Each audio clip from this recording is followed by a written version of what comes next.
E se tratando de Brasil, Raquel, tu com essas tuas andanças aí por São Paulo, Minas, Rio Grande do Sul, Santa Catarina, etc., Rio de Janeiro, né? Meu amigo, a mão de obra lá é um desafio. E assim, fazendo uma análise do que você falou e passou um filme aqui na minha cabeça, né? Assim, nós somos de uma geração de escassez.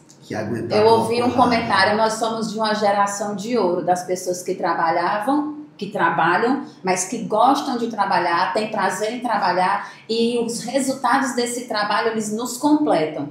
Diferente da geração de hoje, que é só da porta para dentro, da porta para fora, eles não têm raízes com aquilo, é só um emprego. É como se eu trabalho pelo salário, né? Só e acho que a gente um pouquinho mais de... Né? Nós tínhamos um propósito, continuamos tendo até hoje, né? Mas eu acho que onde a Raquel quer chegar, eu acho que é na resiliência. É na resiliência, porque vamos aguentar o que aguentamos. Vamos lá, a gente aguentar. Você falou resumidamente da sua história, eu nem vou entrar na minha seara. O que eu tenho para dizer é, eu fui a primeira estilista de moda íntima no Ceará. Eu desbravei uma selva, eu abri uma estrada para muita gente. E eu digo uma coisa, eu paguei muito caro por isso. E eu sou grata, porque eu já peguei ele bem maciozinho. Eu paguei muito caro. Eu paguei um preço muito alto. Eu paguei o preço do preconceito. Hoje se fala muito em abuso, né? Abuso isso, abuso aquilo. E eu entrei em fábrica para trabalhar, que eu fui obrigada a dizer assim, a fábrica é sua, a rua é minha, eu não voltei nem para pegar o meu dinheiro. E a mãe dizia assim, por que você não volta para trabalhar naquela empresa? Eu digo, mãe, me deixe quieto. E eu tive, aos 17 anos de idade, que vestir a carapuça. Eu tive que deixar de ser menina aos 17 e ser o atrevimento em pessoa, porque as pessoas sabiam que se mexesse comigo, eu ia rodar a baiana, a paulista, eu ia mandar pro canto que fosse para mandar, mas era a forma que eu tinha para me defender, né? Você usou o que tinha na época, né? Eu usei o que eu tinha na época. época. Cortella, você fez o melhor que você pôde na condição que tinha. Na condição que eu tinha. Enquanto não tem a condição hoje, faz ainda melhor que a que você tem hoje, né? Mas nós viemos, né, assim, eu vou fazer 50 anos, nós temos o mesmo tempo de mercado, né? Você 34... Eu tenho 36. A Jane tem 25 de fábrica, mas tem um pouco mais que isso. A gente tava fazendo as contas de tu como estilista tem 21 anos, mas de moda íntima tem mais que isso. Então, assim, nós temos aqui décadas. Nós temos mais de 100 anos nessa coisa, né? Tem que se respeitar. Mas o grande lance é, nós viemos de um momento de escassez, gente. Quando a moda íntima começou no Brasil, só as grandes marcas eram grandes e isso não somava 20 marcas. Não somava, eu fiz um estudo sobre isso. Hoje nós temos 6 mil formais. Se a gente colocar do ponto de vista de informal, esse número triplica, tá? Então, em tempos de escassez, você trabalha com gratidão, porque você vai botar comida na mesa. Em tempos de escassez, você trabalha com gana, porque você vai vestir.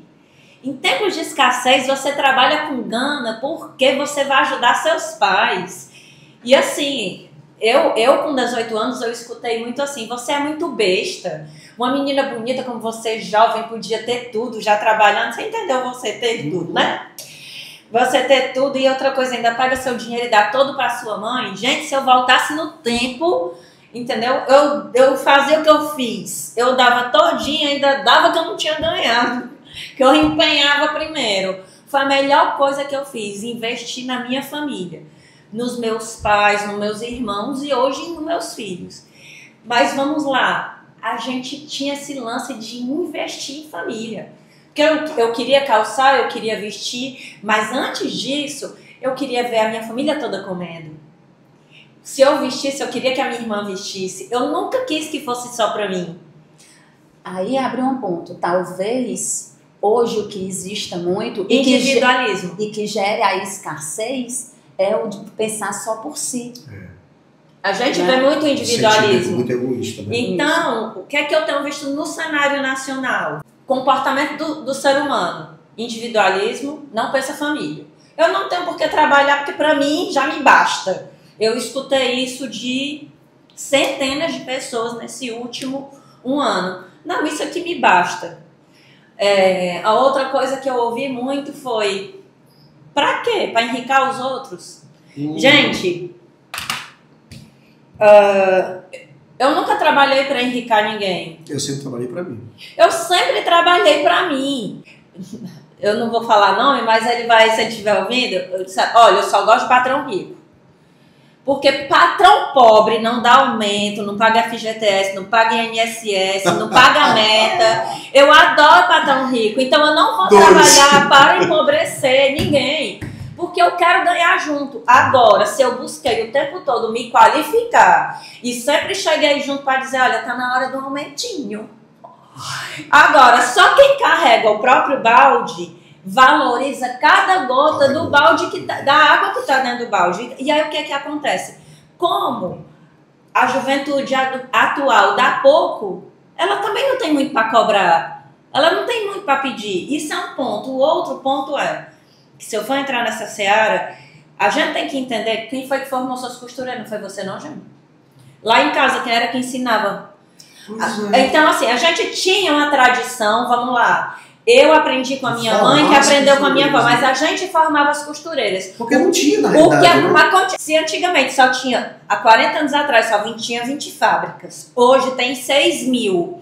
E do ponto de vista de formal, mais informal, tem 18 mil, não está faltando mão de obra, está faltando continuar a querer qualificar. Se a indústria não formar mão de obra, não terá.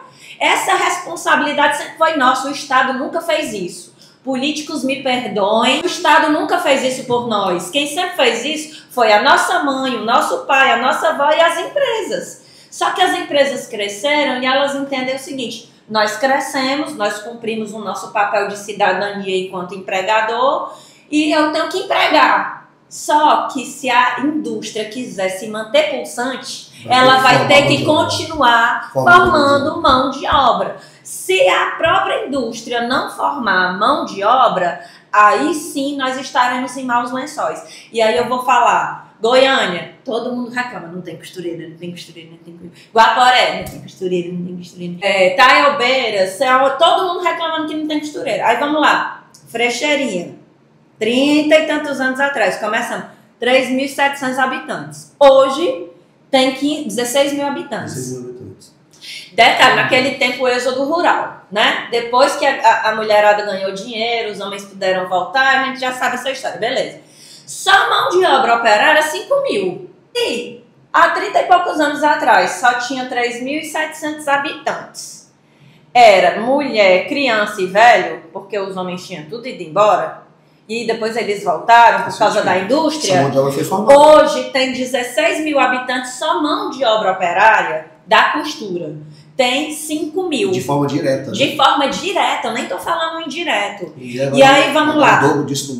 E hoje, em Frecheirinha, 50% para cada lado. Não é uma mão de obra eximamente feminina como foi há 15 anos atrás. Pode entrar em qualquer fábrica. 50% da produção é homem, 50% da produção é mulher. É pau a pau. E ainda tem a outra mão de obra que a gente não conta. Logística, marketing, contabilidade, o administrativo, quantos a pagar, quantos a receber, o fiscal. Uma série de outras coisas. Quando a Jane começou, que ela fazia tudo isso, hoje... Ela não tem como fazer, porque ela é a estratégia, ela é o DNA da marca dela. É ela que dá identidade para a marca dela. Quem dá identidade para a marca não é o estilista. Isso é uma utopia. O estilista que orbita no próprio umbigo está fadado ao fracasso e está prejudicando a empresa que trabalha. Porque nós não trabalhamos para nós trabalhamos para o consumidor, para o mercado. No Nordeste, e não é fazendo apologia não, é uma constatação, existe menos dificuldade de formar mão de obra do que no Sul e no Sudeste, tá? E no Centro-Oeste. E eu vi isso. Porque, vou dar um exemplo. E o que é? Vontade. O que é esse efeito? Eu acho que é vontade. Você olha, parece que existe assim, um certo desânimo. Não, o povo não quer. Vou dar um exemplo. Nosso amigo... Certo? 4 anos atrás, a fábrica tinha 250 funcionários. Hoje, a fábrica tem 1.200. Tu acha que se o Fabiano fosse pensar, e o povo não quer trabalhar, ele tinha aumentado a fábrica? Tinha não, talvez tivesse diminuído. Ele tinha diminuído. Sabe o que ele faz? Ele diz assim, qual é o município aqui perto que o povo está desempregado? É o município tal. Então tá, vamos fazer um galpão lá, vamos pegar os nossos melhores aqui, vamos ensinar a trabalhar lá. Quando você dá, vai ter 150 pessoas trabalhando.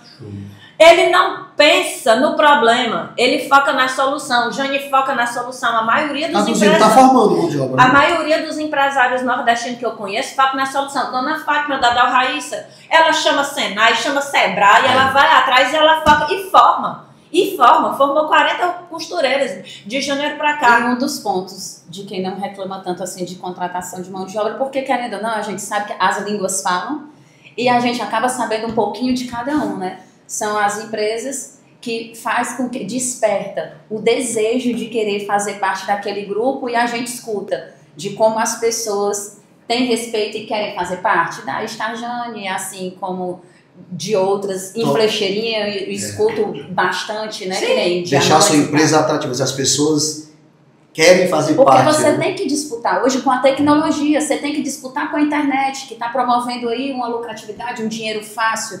Então a forma de você tirar essas pessoas desse vício e achar que vai viver só da questão do boom digital, porque hoje em dia todo mundo virou profissional do marketing, né?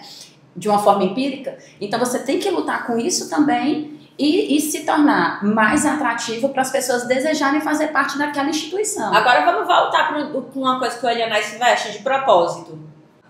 Quando uma pessoa quer trabalhar para uma determinada empresa, como quer para a Excelência, como quer para a Del Raíssa, como quer para a Estarjane, como quer para outras empresas que a gente e não quer para determinadas outras, também tem a ver com o que se fala.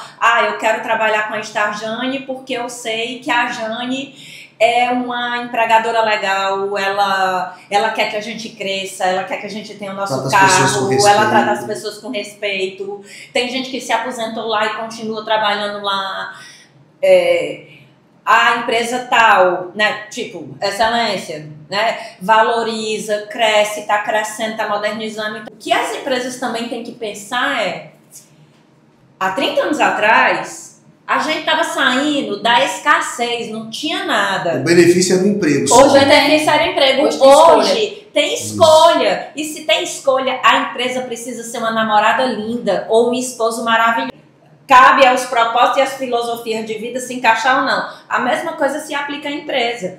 Vamos lá, a empresa tem um propósito de existir, o meu propósito como pessoa de existir, com a Duna, com aqui, então é um casamento perfeito. Só que assim, antes as empresas não precisavam se fazer ser atrativas e hoje precisa-se. Assim como nós também precisamos ser atrativos.